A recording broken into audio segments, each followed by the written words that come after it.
सो हे दोस्तों, कैसे आप सब लोग। उम्मीद है सब ठीक होंगे। आज काफ़ी दिनों के बाद स्केचिंग का एक और मेरे पास ऑर्डर आया था और स्टेंसिल मैंने ले ली थी फटाफट ताकि वीडियो ज़्यादा लंबी ना हो जाए। और ये जो मेरी टूल्स है, जो मेरी एसेसरी है, जो मैं इस स्केचिंग को डन करूँगा इसी एसेसरी से करूँगा। मेरे पास हर एक छोटे ब्रांड से लेके हर एक ब्रांड की पेंसिल्स है। जितना मुझे चाहिए मैं उतना अकॉर्डिंग अपने पास रख लेता हूँ। ज़्यादा फालतू का कोई मैं दिखाता नहीं हूँ कि मेरे पास ये भी है, ये भी है, ये भी है ना। जितना मुझे चाहिए अकॉर्डिंग मैं अपने हिसाब से रख लेता हूँ। एक छोटी सी इस किट में जो मैंने स्टार्टिंग में मंगाई थी HB की, मैं बनाऊँगा और आपको बताऊँगा कि स्टार्टिंग में प्रोसेस कैसा रहेगा और किस तरीके से आप एक पोर्ट्रेट स्केचेस को कंप्लीट कर सकते हो। काफ़ी बिगिनर्स को पता नहीं है कि स्टार्टिंग में, है ना, जो हम ये स्टेंसिल लेते हैं, ये स्टेंसिल किस तरीके से ली जाती है ना, किस तरीके से ड्रॉ की जाती है। और अगर आपको इन सब चीज़ों के बारे में नॉलेज चाहिए तो आप मेरे को कमेंट सेक्शन में पूछ सकते हो, इनबॉक्स में पूछ सकते हो। मेरे इंस्टाग्राम प्रोफाइल में जाकर विजिट करके वहाँ पे मुझे कमेंट सेक्शन में या इनबॉक्स में पूछ सकते हो। काफ़ी ईजिली प्रोसेस बताऊँगा मैं आपको कि किस तरीके से ये स्टेंसिल ली जाती है और कैसे हम स्टार्ट करते हैं एक नॉर्मल पेंसिल से लाइट शेडिंग से और डार्क शेडिंग की तरफ हम किस तरीके से जाते हैं। 1 to 1 वे मैं आपको बताऊंगा। तो दोस्तों, स्टार्टिंग मैंने की है आईब्रोज से, जिस पे मैंने HB की 6B पेंसिल यूज़ की है।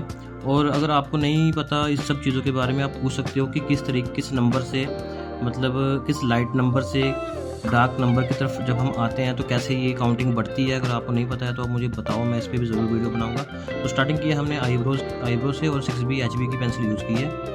जैसे दोस्तों हम आईब्रोज बना रहे थे, आईब्रोज को ड्रॉ कर रहे थे, तो इनका जो राइट साइड वाला जो लेफ़्ट साइड वाला जो आईब्रोज है ना, इनकी जो ये वाला आईब्रोज का पोर्शन है ना, इतना ये बहुत ही लाइट है और ये वाला एरिया डार्क था ना।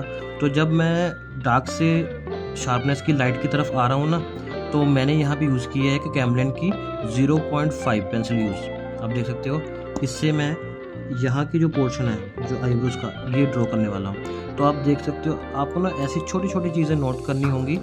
ये नहीं कि यार अगर 6B यूज़ करिए तो 6B से ही ड्रॉ कर दो, ऐसा नहीं होता है। हर छोटी सी छोटे पॉइंट को आपको पकड़ना पड़ेगा अगर आपको रियलिस्ट पोर्ट्रेट बनाना है।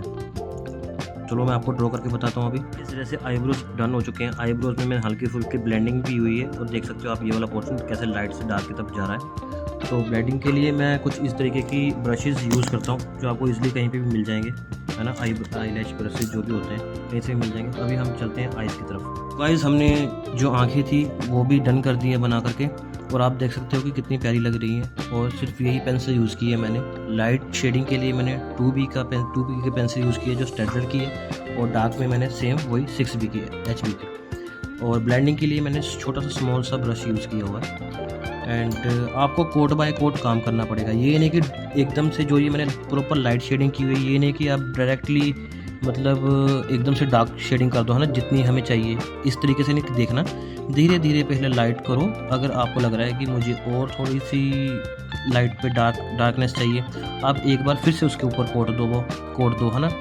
और फिर कोट देने के बाद आप फिर से देखो ब्लेंड करके कि हाँ अच्छा रिजल्ट आ रहा है, नहीं आ रहा है। अगर नहीं आ रहा है तो फिर आप इस तरीके से धीरे धीरे कोट बाय कोट काम करो। तो अभी चलते हैं हम नोज़ की तरफ। सो गाइस, हमने अपने पोर्ट्रेट की जो नोज़ है वो भी रेडी कर दी है। आप देख सकते हो कितनी रियलिस्टिक लग रही है, एकदम 3D प्रॉपरली। और आपको ना पोर्ट्रेट बनाने के लिए ना बहुत ही पेशेंस लेवल से काम लेना पड़ेगा। अभी मेरे को प्रॉपरली 45 मिनट हो चुके हैं अप्रोक्स ये इतना ड्रॉ करते हुए ना। बहुत ही पेशेंस से काम लेना पड़ेगा। और मेन बात ये है कि आपको नेचर समझनी पड़ेगी ह्यूमन्स बॉडी की ना। अगर आप कोई भी पार्ट की ड्राइंग कर रहे हो ना, तो आपको नेचर समझनी पड़ेगी कि यार ऊपर वाले ने अगर ये चीज़ बनाई है तो ये किस तरीके से दिखेगी, है ना। जब हम साइड फेस करेंगे, राइट लेफ्ट, है ना, ऊपर नीचे, आपको समझ होनी चाहिए कि किस तरीके से हमको ड्रॉ करना पड़ेगा। और सबसे पहले उसका नेचर पता होना चाहिए आपको कि किस तरीके से वो दिखती होगी। मतलब कहने का मतलब एक इमेजिनेशन होनी चाहिए। मान लो सपोज आप एक चींटी बना रहे हो, चींटी की कितने टांके हैं, है ना, किस तरीके से उसका एरियल काम करता है ना। आगे की टांगे कितनी है, पीछे की कितनी है, और पीछे की टांगे बड़ी है या आगे की टांगे बड़ी है, ये सब चीज़ें नेचर ना छोटे से छोटे पॉइंट भी आपको समझनी पड़ती है, जिस तरीके से आपका जो पोर्ट्रेट है वो ज़्यादा रियलिस्टिक दिखता है। और मेन बात ये है कि आप एकदम से जल्दबाजी मत करो पोर्ट्रेट बनाते वक्त। अगर आपका, क्योंकि मैं तो ये स्पेशली कहता हूँ कि अगर आप पोर्ट्रेट एक बना रहे हो ना, तो आप ब्रेक लेके काम करो। अगर आप एक ही बार में कंटिन्यू करोगे ना कहीं आपका मन आके बीच में उग जाएगा और आपको लगेगा कि नहीं यार एकदम से ना फटाफट से ना इस पोर्ट्रेट को कंप्लीट करते हैं। और जब फटाफट वाली बात आ जाती है ना, तब आप पोर्ट्रेट में कोई ना कोई खराबी गड़बड़ी कर दोगे, जिससे वो पोर्ट्रेट बिल्कुल बेकार हो जाएगा। आपकी सारी मेहनत ख़राब हो जाएगी। आप धीरे धीरे काम करो, है ना, कोट बाय कोट काम करो। और ऐसा नहीं है कि आप एक ही बार में परफेक्ट हो जाओगे जब आप स्केचिंग के क्लासेस लगा रहे हो या कहीं से भी सीख रहे हो। आप ये नहीं कि एक ही बार में परफेक्ट हो जाओगे। ये आर्ट है। आर्ट लाइक एक समंदर है। जिस तरीके से आप समंदर की गहराई में जाते हो ना, आपको नए नए जानवर या नई नई चीज़ें देखने को मिलती है। आर्ट भी लाइक एक समंदर है। आप जितनी गहराई पे जाओगे उतना सीखते रहोगे। तो डेली इम्प्रूव होते रहो, डेली सीखते रहो। एक ना एक दिन आप बेटर हो जाओगे, ऑब्वियसली बेटर हो जाओगे। तो मेरा तो ये कहना यही है कि धीरे धीरे आराम से पेशेंस के साथ काम करो। अभी हमारा चौथा स्टेप है लिप्स की तरफ। और लिप्स ड्रॉ करने के बाद उसके बाद मैं कुछ टाइम रेस्ट करूँगा, फिर बाकी का ड्रॉ करूँगा। क्योंकि मुझे पता है कि अप्रोक्स जो मैंने इतना एरिया ड्रॉ किया हुआ है, मुझे अप्रोक्स 1 घंटे से ऊपर लग गया है। तो इसके बाद मैं थोड़ी सी रेस्ट करूँगा, फिर बाकी का मैं कंटिन्यू करूँगा। और फटाफट से आपको मैं लिप्स कंप्लीट करके बताता हूँ। चलिए, तो फाइनली दोस्तों लिप्स पोर्शन भी हमारा इस पोर्ट्रेट का डन हुआ। और आप देख सकते हो कि किस तरीके से मैंने लाइट शेडिंग के दौरान किया हुआ है। लिप्स में मोस्टली हमें जो ये सेंटर का पोर्शन रहता है ना, सेंटर की लाइन रहती है, हमें इस चीज़ को देखना पड़ता है। ऊपर और नीचे का जो पोर्शन होता है वो बहुत लाइट शेडिंग के अकॉर्डिंग आएगा। तो अभी इस पर और भी डिटेलिंग होगी, वो लास्ट टच अप फाइनल जब पोर्ट्रेट पूरा कंप्लीट होगा तब हम देखेंगे। तो अभी हम चलते हैं फ़िलहाल हेयर डिटेलिंग के ऊपर। दोस्तों फाइनली मैंने हेयर डिटेलिंग भी दे दी है। आप देख सकते हो कितना सही लग रहा है ना। लग रही है एकदम से प्रॉपर 3D पोर्ट्रेट लग रहा है। जिस तरीके से शेडो लाइक एक पड़ रही है ना एक साइड से। तो अभी मैं आपको कुछ टाइम में इसे भी कंप्लीट करके बताता हूँ जो हमारा पोर्शन रह गया है। क्योंकि पोर्ट्रेट हमारा बहुत सुंदर गया है। स्पेशली जो इनका एक पार्ट मैंने देखा है कि झुमके का जो हमारा पोर्शन आएगा, तो झुमके को मैं कलरफुल गोल्डन टाइप में करने वाला हूँ, ताकि जो हाईलाइट रहेगा बीच में, पोर्ट्रेट के बीच में जो झुमका हाईलाइट रहेगा वो आई थिंक गोल्डन कलर में बहुत सुंदर लगेगा। तो करते हैं ट्राई, फिर दिखाता हूँ मैं आपको। तो फाइनली दोस्तों हमारा पोर्ट्रेट कंप्लीट हो चुका है, आप देख सकते हो। और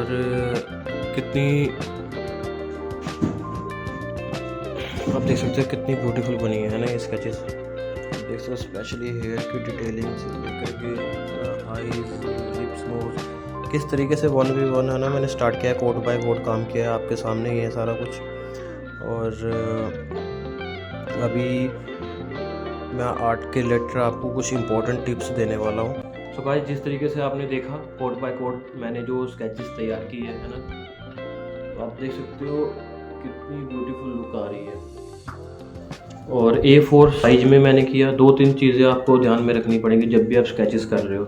सबसे पहले है पेपर शीट, आप कौन सी यूज़ कर रहे हो, कितने GSMS की यूज़ कर रहे हो। दूसरी बात है उस पर स्टेंसिल किस तरीके से लगाना। स्टेंसिल के लिए आप ग्रिड मेथड यूज़ कर सकते हो।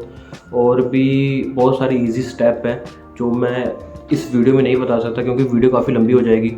तीसरी बात है अब हम स्टार्टिंग के दौरान पे कौन से टूल्स यूज़ करें। स्टार्टिंग के दौरान पे एक HP की किट्स आती है जो आप अमेज़ोन से, फ्लिपकार्ट से, कहीं से भी बाय कर सकते हो। और जब आप काम कर रहे होते हो ना, स्टार्टिंग करते हो, तो आपने देखा होगा कि मेरा जो हाथ है वो पेपर पे, एक्चुअल पेपर पे जहाँ मैं स्केचिंग बना रहा हूँ वहाँ पे टच नहीं हो रहा था। तो मैं स्केचेस करता हूँ उनके ऊपर मैं नॉर्मली शीट यूज़ करता हूँ ताकि मेरा हाथ टच ना हो। हाथ टच होने का क्या कारण होता है, जब आप स्केचिंग करते करते अपना हाथ मूव करते हो ना, तो वो स्केचेस नीचे से ज़्यादा ब्लेंड हो जाती है और आपको पता भी नहीं चलेगा कि आपका स्केच कब ख़राब हो जाएगा। जो भी स्केच बना रहे हो ना उसको पेशेंस के साथ बनाओ। मैंने ये जो स्केचेस है ये 2 दिन में तैयार की है। मैं बिल्कुल भी जल्दबाजी नहीं करता हूँ किसी भी स्केचेस को लेकर, चाहे छोटी स्केचेस हो, चाहे A4 शीट में हो, A3 शीट में हो, A2, कोई भी शीट पे हो, बड़ी से बड़ी शीट या छोटी से छोटी शीट, मैं उस पर बिल्कुल भी जल्दबाजी नहीं करता हूँ। मेरा मन है अगर आधा घंटा काम करने का तो मैं बिल्कुल आधा घंटा काम करूँगा। अगर काम है मेरा 2 घंटे काम करने का तो मैं 2 घंटे काम करूँगा। आपका पेशेंस लेवल बोलता है कि आप किस हद तक काम करोगे। अगर आपने जल्दबाजी की तो आप बिल्कुल भी मतलब अपनी स्केचेस बिल्कुल ही ख़राब कर दोगे अगर आप जल्दबाजी करोगे तो जल्दबाजी कभी भी नहीं करनी है। और 5वीं बात ये रहेगी, जब भी आप अपना स्केचेस डन कर दो ना, तो एक नॉर्मली सी या फिक्सेटिव होती है या ब्रूस्टो की अपनी फिक्सेटिव स्प्रे आती है ना, वो आप यूज़ ज़रूर करें अपने स्केचेस के ऊपर जब भी आप किसी को पार्सल कर रहे हो। क्योंकि मोस्टली क्या होता है क्योंकि उनसे क्या होती है कि जो स्केचेस की लाइफ टाइम होती है ना वो ज़्यादातर काफ़ी बढ़ जाती है। मतलब अगर आप स्प्रे करके स्केचेस के ऊपर हाथ भी लगाओगे ना तो वो ब्लेंड नहीं होगी, फैलेगी भी नहीं। मैं इसी तरीके से काम करता हूँ। जब मैं सपोज मैंने आधा स्केच कंप्लीट कर दिया ना, तो मैं उस आधे स्केच पे स्प्रे कर देता हूँ, ताकि अगर बाई चांस मेरा हाथ उस स्केच के ऊपर टच होता है ना, तो वो ब्लेंड ना हो, रब ना हो, किसी भी तरीके से ख़राब ना हो। तो मैं ये कोशिश करता हूँ। आपको नीट एंड क्लीन काम करना पड़ेगा अपनी स्केचेस को प्रोफेशनल तरीके से दिखाने के लिए कि हाँ भाई मैंने एक आर्ट वर्क तैयार किया है किसी के सामने। होपफुली कि मेरे स्केचेस से आपको नॉलेज मिली होगी काफ़ी, और अगर आप स्केचेस के रिलेटेड कुछ भी पूछना चाहते हो तो मुझसे पूछ सकते हैं। होपफुली मैं आपको रिप्लाई करूँगा, या तो आप मेरे इंस्टाग्राम प्रोफाइल पर भी जाके मुझे मैसेज कर सकते हो, डीएम कर सकते हो, मैं होपफुली ज़रूर उसका रिप्लाई दूँगा। तो आज का ब्लॉग यहीं पे ख़त्म करते हैं, तो मिलते हैं नेक्स्ट ब्लॉग में। तब तक के लिए हर हर महादेव।